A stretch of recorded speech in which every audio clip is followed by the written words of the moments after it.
त्रिफला. आता त्रि म्हणजे 3, पूर्वपदी काय आला त्रि म्हणजे 3 नंबर आला पूर्वपदी, तर हा द्विगु समास झाला.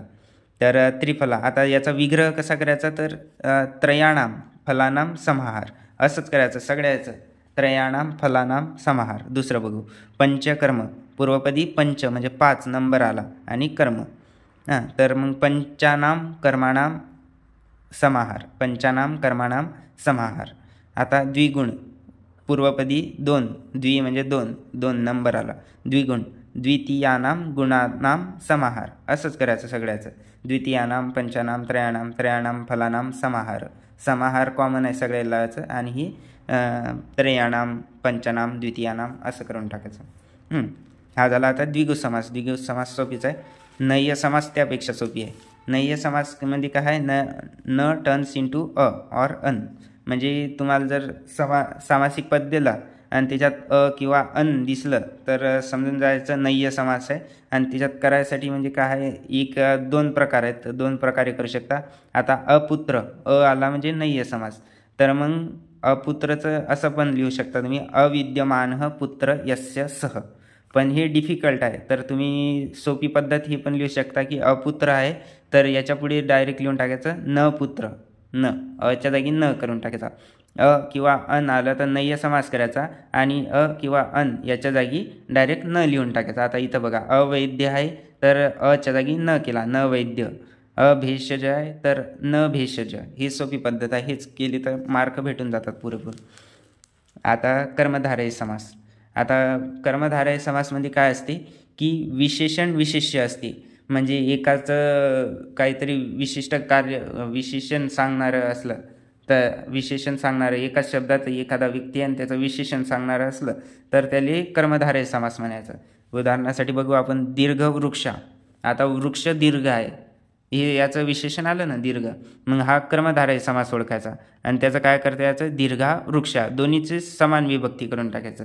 आता वृक्षाची जी विभक्ती दिली आहे ते दीर्घाची बी करून टाकायचं, दीर्घा वृक्ष. आता दुसरं बघू, नीलोत्पलह. उत्पलह हे फळ आहे, उत्पल हे फळ आहे आणि नील म्हणजे नीलम, निळ्या कलरचं फळ आहे. तर मग फळाचं विशेषण सांगितलं ना त्यानं की निळा आहे म्हणून, तर ते झालं नीलोत्पलह. नीलोत्पलमचं मग आता नीलम प्लस उत्पलम, हे झालं कर्मधारय समास. तर पुढचा आहे द्वंद्व समास. द्वंद्व समासमध्ये आपण 3 प्रकार बघितले होते, इतरेतर द्वंद्व समास, समाहार द्वंद्व समास आणि एकशेष द्वंद्व समास, असे 3 प्रकार आहेत. तर पहिलं बघू आपण इतरेतर द्वंद्व समास. याच्यात काय असेल, बोथ हॅव इंडिपेंडंट मिनिंग. म्हणजे 2 किंवा 3 शब्द असतील आणि त्यांचे वेगवेगळे मिनिंग असतील, काही रिलेशन नसेल आपापसात, असे झालं इतरेतर द्वंद्व समास. तर उदाहरणासाठी बघू आपण, दोष धातू मल यांचं तिन्हीत काही संबंध नाही, तर दोष वेगळा आहे, धातू वेगळा आहे, मल वेगळा आहे. तर मग आता याचं समास विग्रह करायचा असला तर कसं करायचं, तर दोष च धातू च मल च, बस एवढंच करून टाकायचं. दोष हा च मला धातव च मला च लावून टाकायचा बस. आता इथं जी विभक्ती दिला आहे तीच या सगळ्यांना विभक्ती लावून टाकायची, म्हणून दोष हा च धातव च मला च. धर्म अर्थ काम मोक्ष. आता धर्म अर्थ काम मोक्ष हे 4ही शब्द वेगवेगळे आहेत, म्हणजे त्यांचं आपसात काही मिनिंग नाही. तर धर्मश्च अर्थश्च कामश्च मोक्षश्च. माता पितरौ, माता च पिता च, असं फक्त 2 शब्द किंवा 3-4 शब्द दिलेले आहेत, त्याच्या पुढे च लावून टाकायचं. इतरेतर द्वंद्व समास. आता समाहार द्वंद्व समास. समाहार द्वंद्व समास काय असेल, only one have independent meaning. एकाचाच इंडिपेंडंट मिनिंग असेल, दुसरा त्याला फक्त असं प्रत्यय लावल्यासारखं असेल. तर अहोरात्रम, रात्रम आहे, रात्र आहे आता इथं त्र, अहोरात्रम. तर अहोश्च रात्रीश्च, इथं पण चच लावावं लागते बस. फक्त समाहार द्वंद्व समास प्रकार बदलते, बाकी करायचं तेच आहे. पाणी पादम, पाणीच पादौ च. आहार निद्रा भयम, आहारश्च निद्राच भयम च. आहारश्च आहे, आहारश्च निद्राच भयम च, याच्यात बी चच लावावं लागते फक्त. आता विशेष द्वंद्व समास. विशेष द्वंद्व समासमध्ये काय असेल की 2 शब्द असेल पण त्या 2 मधला एकच शब्द निवडून समास केलेला असेल, असं जसं की आता इथं काय लिहिलं, only one word is left in the final compound word, म्हणजे जो समासिक पद असेल त्याच्यात फक्त 2 शब्दाचा एकच शब्द ठेवलेला असेल, एक कॅन्सल करेल असेल. तर याच्यात बघा आता पितृ, हे पितृ शब्दात माता पण येते आणि पिता पण येते, दोन्ही शब्द येतात. तर मग त्याचं कसं केलेलं आहे, माताच पिताच. आता पितृ शब्द आला तुम्हाला तर समजून जायचं की याच्यात माता आणि पिता दोन्ही शब्द आलेले. तर मग एकशेष द्वंद्व समास ओळखायचा आणि काय करायचं, माताच पिताच.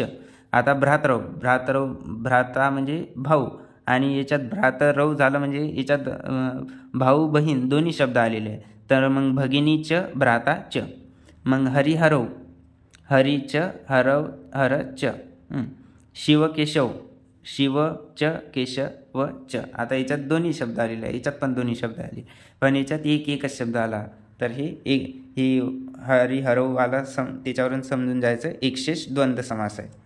आता हे झालं द्वंद्व समास, याच्यात तर फक्त चच लावावं लागते. द्वंद्व समासमध्ये च, 2 शब्द दिसले म्हणजे च लावायचा. आता पुढचा आहे बहुव्रीही समास, शेवटचा समास आहे बहुव्रीही समास. तर याचा समास कसा असते, तर शब्दात नसलेल्या व्यक्तीचे वर्णन करतो.